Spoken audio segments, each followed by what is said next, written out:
ती गाई काटेर खाने देशमा गएको उनका ससुरले सकेको उनले खान्छन् खान्नन्। अब बस यताबाट सुरु गरौँ। नम्बर 1 नम्बर 2 मा दोकानबाट डाल्डा ल्याएर नखाएको अहिले को छ? दोकानको तेल नखाएको वाला को छ? दोकानको चिउरा नखाएको को छ? दोकानमा गएर चिया नखाने वाला को छ? आफूलाई मन पर्यो भनेदेखि सबै चल्ने, डाल्डा घिउ पिन चल्ने, अर्को घिउ पिन चल्ने, डेरी दुध नखाने वाला कुन चाहिँ छ? ल जनै समातेर भन्नुहोस् मेरो अगाडि आएर। मलाई पाखण्डी भणुवा भनेर सामाजिक सञ्जालमा कमेन्ट गर्नेवाला पाखण्डी उसले बोल।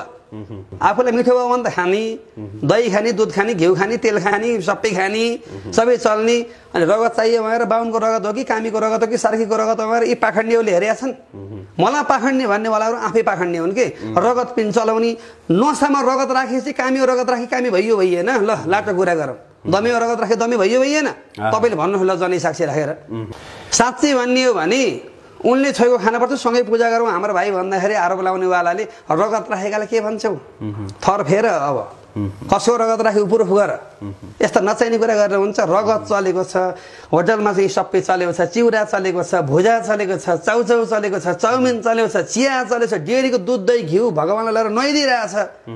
ओम नमस्ते रुद्र मन्ने भन्दै भगवान शङ्कर नुहाछ, सहर शिरखा भन्दै विष्णुलाई नुहाइदिएछ।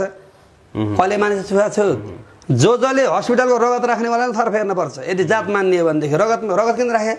पायो भने आँखा फेर्ने, किडनी फेर्ने, रगत फेर्ने, अनि मान्छेलाई हेभी रहने।